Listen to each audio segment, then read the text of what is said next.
Hey guys, welcome back to another Dr. Soybean Let's Play here on the Neon Nightcast channel. Today I'm going to be playing Super Mario Bros. The Early Years, Super Mario World ROM hack by Gamma 5. It's Bowser's 12th birthday and he wants a pretty girl, so Kamek has kidnapped Peach. And the story of this is that this is a prequel to the very first Mario Brothers. That's why you'll see that Mario is lacking his trademark mustache. And as I said before, this is by Gamma V or Gamma 5, very, very skilled ROM hacker. One of the earliest Let's Plays I did for this channel was actually a Gamma 5 ROM hack. That's Super Mario Land 3 Tatanga's Return or Revenge, I can't remember now, one of the two. But check that out. That's, of course, right here on the Neon Nightcast channel. And that one I played blind. This one I'm not playing blind, actually. I have played through this game once before.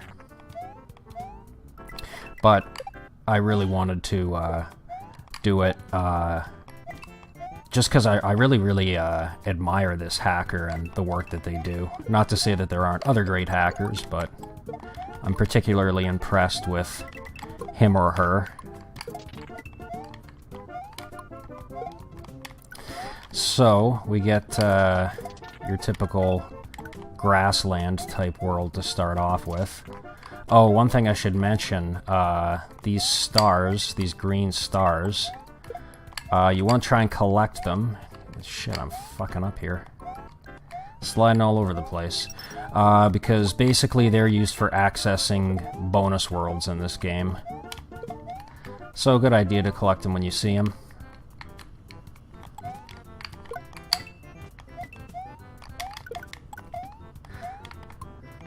Oh shit, that was foolish.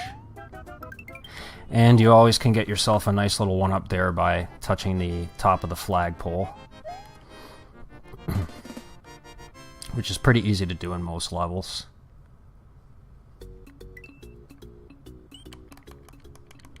Which I believe they put in because there is no Yoshi coin equivalent in this game. And one thing I've noticed about Gamma 5's hacks is they tend to be very stingy with one-ups. Now that I think about it, in Tatanga's Return, I don't think there's a single one-up in the entire game. So I never really took it in before, but it's kind of cool that they started us off with a Grassland level, and then we moved to an underground level, which is, of course, just like the original Mario Bros.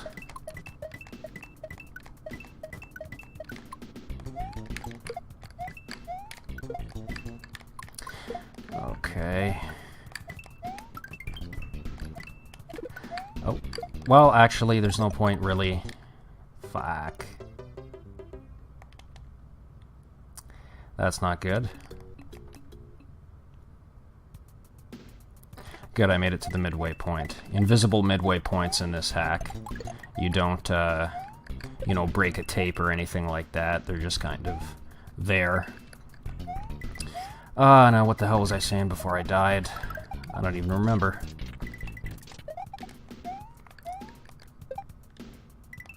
So standard Mario enemies, but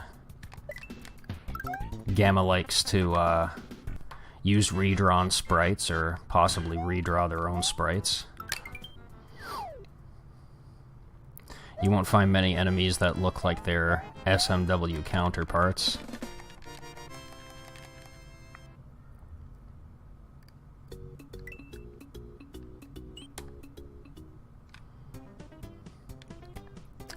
And a lot of those green stars are surprisingly hard to find. I definitely have not found all of them in this game, even at this point. I don't believe I found all of them. Because in this level we have our first opportunity to visit the special world. But we don't have enough stars yet, but it's alright because you can always just come back.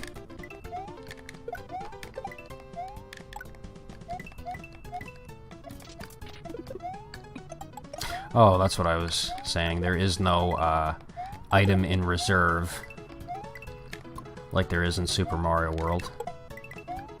Again, I guess trying to be more like the original.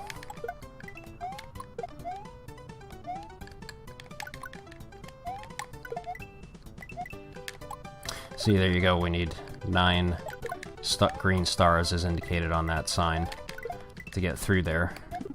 That's alright, we can come back later. Whoops. Well, let's get that star.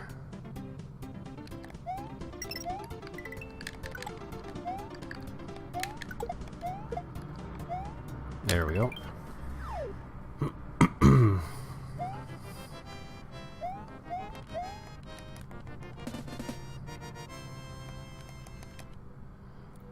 Alright. And off to the first castle. Each land in this game is 3 levels and then a castle. Again, like the original Mario Brothers.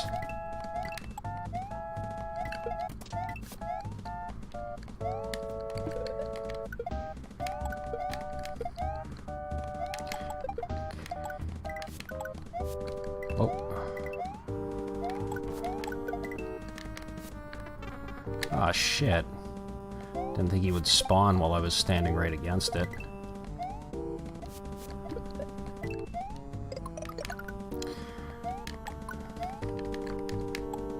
So,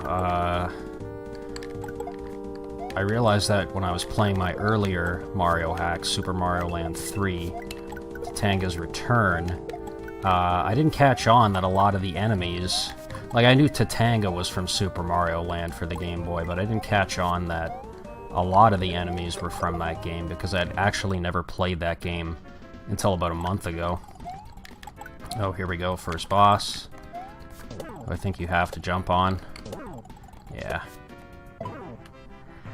Not too hard. In fact, pretty damn easy. But yeah, Super Mario Land, I somehow missed that one as a kid. I've played Super Mario Land 2 and some of the Wario Land games for Game Boy Color. But Super Mario Land, the original, I didn't try until, like I said, just about a month ago. And there's a lot of really weird enemies in that game, like the Sphinxes and the snakes and some of the spiders, that have never really made an appearance in really any other mainstream Mario game, now that I think about it.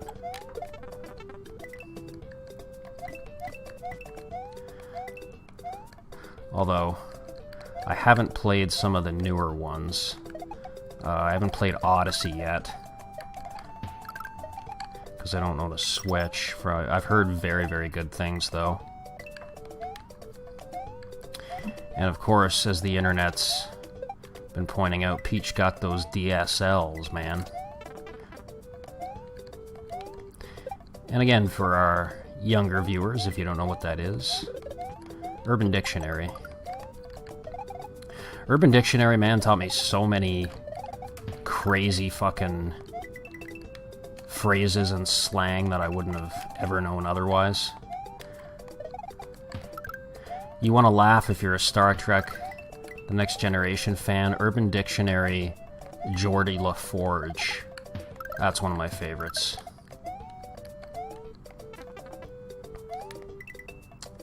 So we got the beach world now, or tropical island world, whatever the hell you want to call it.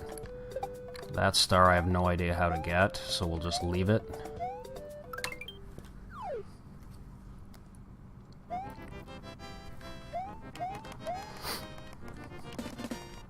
Like I said, I have played most of this game through before. I didn't actually beat it when I decided that I wanted to do a Let's Play. But I have noticed you can go back, like I said, and access the special world. I'm hoping you don't need to collect every single green star to see all of the special world. I don't think that's the case. But, well, I guess we will find out together. One thing this hacker Gamma does very well is, excuse me there, I really like the scenery in these underwater scenes. I mentioned before I'm not that big on underwater levels in Mario and platformers in general. I just don't really enjoy the mechanics of constantly having to swim. But when the level is very nicely designed like this, it makes it a lot nicer and a more pleasant experience to play it.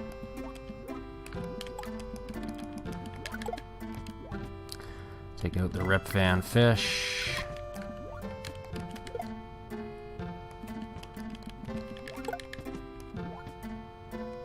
Underwater enemies, Gamma didn't really seem to modify that much. Like Rip Van Fish, those green fish, the urchins. Pretty sure they're untouched from Super Mario World. These guys are different, though.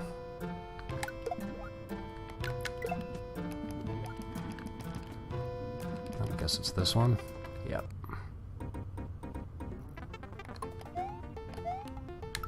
Another easy one up.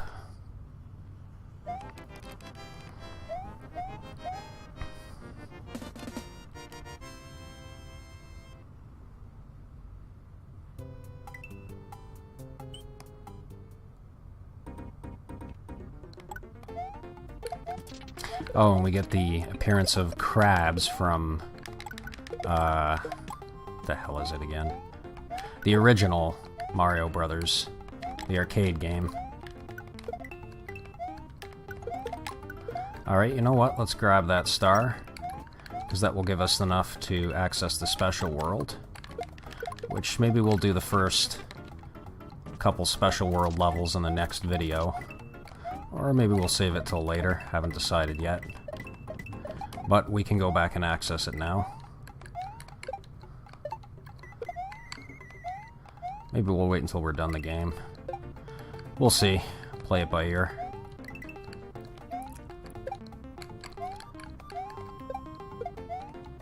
If you never played the original Mario Bros. Game, you should try it. There's a... oh shit. Shit!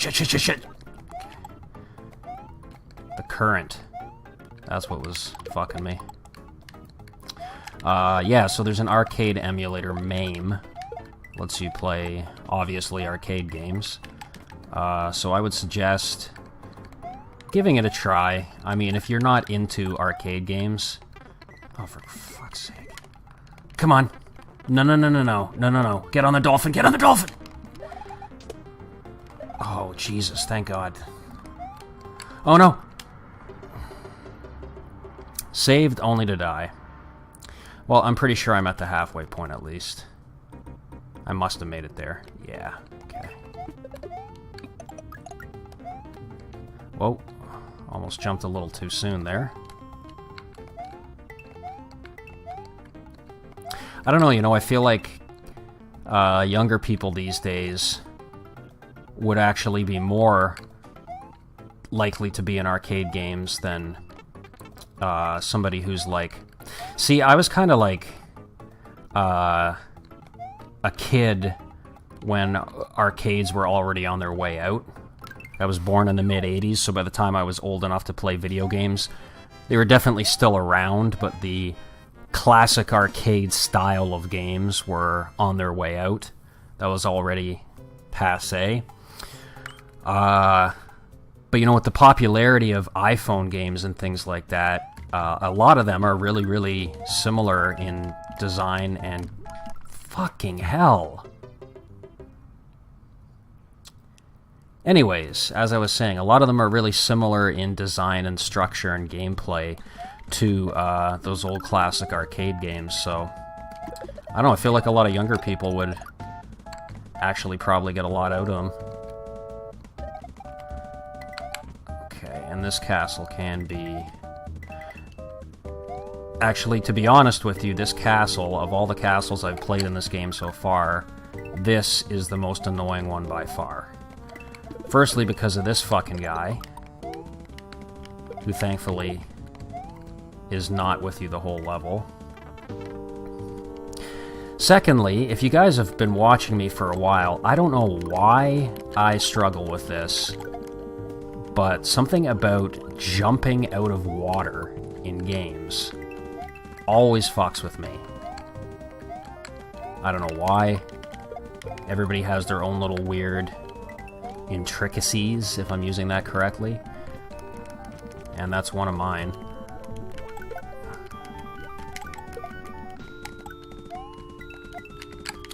So we now have to wait at this raising and lowering water mechanic,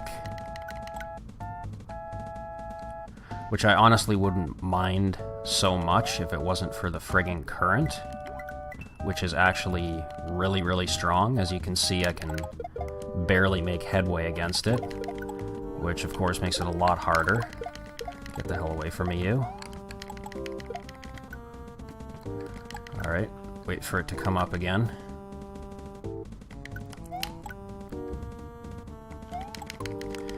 The old ball and chain.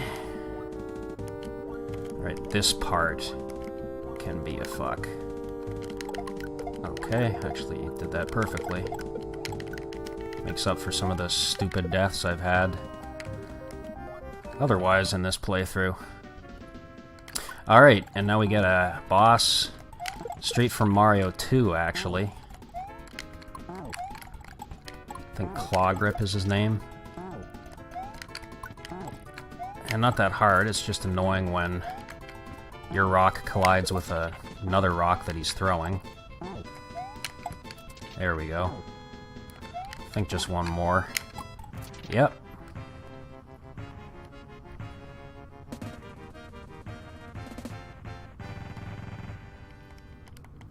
Alright. And there's World 2 completed. And that feels like a good place to stop for now. So we'll take a look at World 3 next time. See you then.